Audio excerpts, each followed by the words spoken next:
കേരള സർവകലാശാല രജിസ്ട്രാറെ ഭാരതാംബ വിവാദത്തിന്റെ പശ്ചാത്തലത്തിൽ സസ്പെൻഡ് ചെയ്ത നടപടിക്കെതിരെ നാളെ കേരള സർവകലാശാലയിൽ അടിയന്തര സിൻഡിക്കേറ്റ് യോഗം വിളിച്ചിരിക്കുകയാണ്. രാവിലെ 11 മണിക്കായിരിക്കും അടിയന്തര സിൻഡിക്കേറ്റ് യോഗം ചേരുക.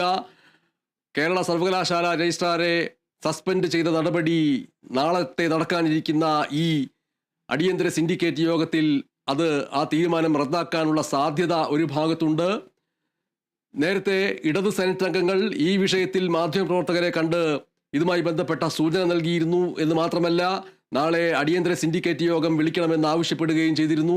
ഇപ്പോൾ അതിൻ്റെ തൊട്ട് പിറകെയാണ് നാളെ കേരള സർവകലാശാലയിൽ രാവിലെ 11 മണിയോടുകൂടി അടിയന്തര സിൻഡിക്കേറ്റ് യോഗം ചേരാൻ തീരുമാനിച്ചിരിക്കുന്നത്. രാവിലെ 11:30 യോഗം ചേരുക. രജിസ്ട്രാറുടെ സസ്പെൻഷൻ നടപടി പുനഃപരിശോധിക്കാൻ ആണ് പ്രധാനപ്പെട്ട സാധ്യതയുള്ളത്. വൈസ് ചാൻസലർ ഇടത് സെനറ്റ് അംഗങ്ങളുടെ സമ്മർദ്ദത്തിന് വഴങ്ങി എന്നുള്ള രീതിയിലുള്ള വിമർശനങ്ങളും ഒരു ഭാഗത്ത് ഇതോടൊപ്പം വരികയും ചെയ്യുന്നുണ്ട്.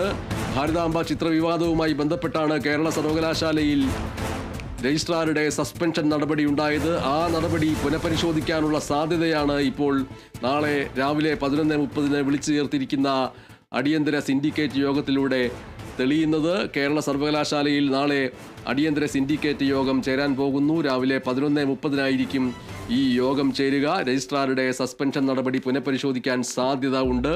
നേരത്തെ ഇടത് സെനറ്റ് അംഗങ്ങൾ ഇക്കാര്യത്തിൽ മാധ്യമപ്രവർത്തകരോട് സൂചിപ്പിച്ചത് ഭരണഘടന പൂർണ്ണമായും തങ്ങളുടെ വാദങ്ങൾക്ക് അനുകൂലമാണ്, ഒരു സംശയവും ആ കാര്യത്തിൽ വേണ്ടതില്ല എന്നുള്ള രീതിയിലുള്ള വാദങ്ങൾ അവർ നിരത്തുകയും ചെയ്തിരുന്നു.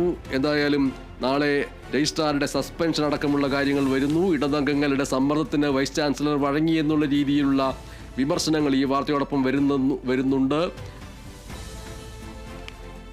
നാളെ കേരള സർവകലാശാലയിൽ അടിയന്തര സിൻഡിക്കേറ്റ് യോഗം ചേരാൻ തീരുമാനിച്ചിരിക്കുന്നു. നേരത്തെ കേരള സർവകലാശാലയിൽ VC-ക്കെതിരെ വീണ്ടും ഇടത് സിൻഡിക്കേറ്റ് അംഗങ്ങൾ പ്രതിഷേധിക്കുകയുണ്ടായി. വിവിധ സെഷനുകളിൽ പരിശോധനയ്ക്കെത്തിയ VC സിസ തോമസിനെ